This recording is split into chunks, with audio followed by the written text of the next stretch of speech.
देखिए, आप ये सोचिए कि 24 घंटे तक आप लगातार किसी को कैसे पूछताछ कर सकते हैं। विधानसभा की कमेटी के अंदर अगर हम 2 घंटे किसी अफसर को बुला लें तो आईएएस अधिकारी हाई कोर्ट जाके कहते हैं कि साहब हमें 2 घंटे विधानसभा की समिति ने बुला लिया। 24 घंटे ईडी पूछताछ कर रही है तो कोई कुछ कहने के लिए तैयार ही नहीं है। सीधे तौर पे ईडी का दुरुपयोग राजनीति के लिए हो रहा है। जैसे जैसे 2024 का चुनाव नज़दीक आ रहा है, केंद्र सरकार अपने हर विरोधी को इसी तरीके से चुप कराने की जुगत में लगी हुई है। ईडी के अधिकारी बिना ये सोचे कि वो संविधान की शपथ लेके नौकरी पे आए हैं, वो राजनीतिक द्वेष की भावना से केंद्र सरकार के इशारे पे काम कर रहे हैं। ये पूरे देश के लिए बहुत चिंताजनक विषय है।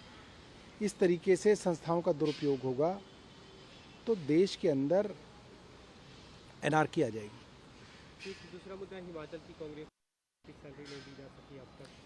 देखिए, हर राज्य की सरकार से जब हमारी बात होती है वो बोलते हैं केंद्र सरकार अलग अलग हथकंडे अपनाकर राज्य की सरकारों की आर्थिक हालत को कमज़ोर करने में लगी हुई है। मसलन क्रेडिट लाइन थी राज्यों की, वो कम कर दी।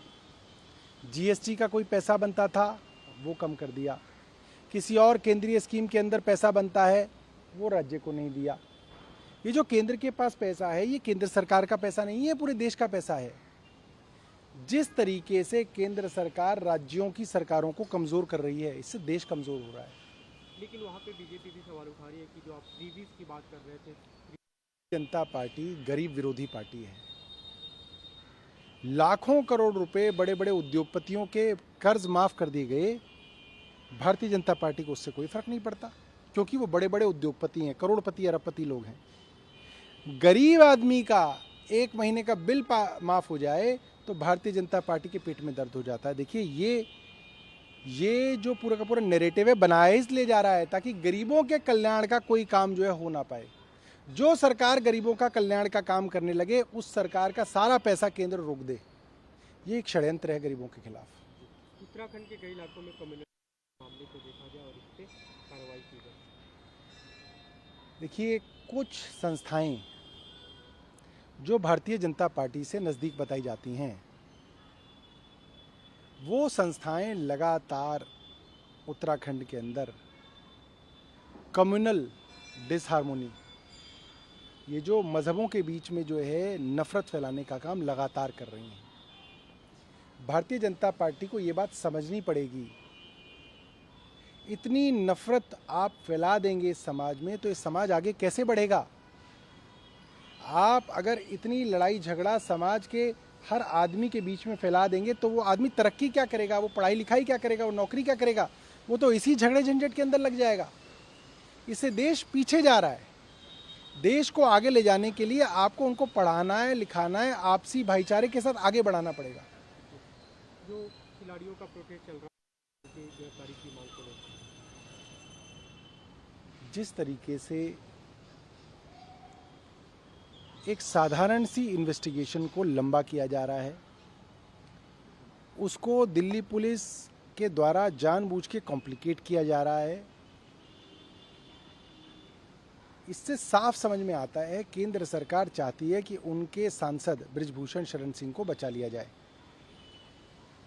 और ये कवायद सिर्फ उसके लिए चल रही है। मुझे खुशी है कि समाज के कई लोग आज उन महिला खिलाड़ियों के साथ खड़े हैं और उनको न्याय दिलाने के लिए अग्रसर हैं। महाराष्ट्र में रिलीजियस राइट्स की आशंका को लेकर वहाँ के कांग्रेस अध्यक्ष ने मांग की है कि राज्य में राष्ट्रपति शासन लगाया जाए क्योंकि कम्युनल राइट्स। देखिए, ये कहना तो बड़ा मुश्किल है कि क्या होने जा रहा है, मगर अगर कोई राज्य सरकार सांप्रदायिक दंगे कराने के लिए अग्रसर है तो चिंता का विषय है। मुख्यमंत्री अरविंद केजरीवाल डी राजा से मुलाकात करने वाले हैं, जो अध्यादेश को लेकर विपक्षी दलों को एकजुट करने की कवायद है, इसमें कैसे देखते हैं? देखिए, लगातार अरविंद केजरीवाल जो हैं विपक्षी दलों के नेताओं से मिल रहे हैं। अब तक जिन लोगों से भी मिले सबसे जो है दिल्ली के लोगों के हकों के लिए समर्थन मिला है। सबने कहा है कि केंद्र सरकार जो अध्यादेश लाई है वो इस प्रजातंत्र के खिलाफ है, इस चुनाव तंत्र के खिलाफ है, इस लोकतंत्र के खिलाफ है, इस संविधान के खिलाफ है।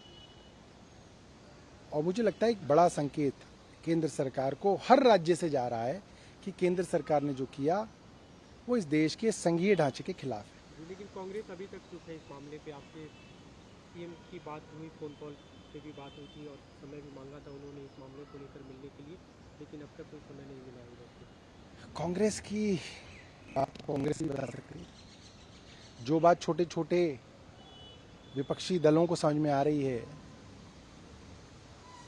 अलग अलग राज्यों के विपक्ष के मुख्यमंत्रियों को समझ में आ रही है, जो दिल्ली में बैठे आम कांग्रेसी को समझ में आ रही है, वो बात कांग्रेस के नेतृत्व को क्यों नहीं समझ में आ रही है, ये बात मुझे समझ में नहीं आ रही है। मेरी समझ के परे है। नमस्कार, मैं हूं मानक गुप्ता। अगर आपको हमारा ये वीडियो पसंद आया हो तो इसे लाइक और शेयर जरूर करें और हां, हमें सब्सक्राइब और फॉलो करना ना भूलें ताकि आप देश और दुनिया की कोई खबर मिस ना करें। तो जुड़े रहिए हमारे साथ और देखते रहिए न्यूज़ 24।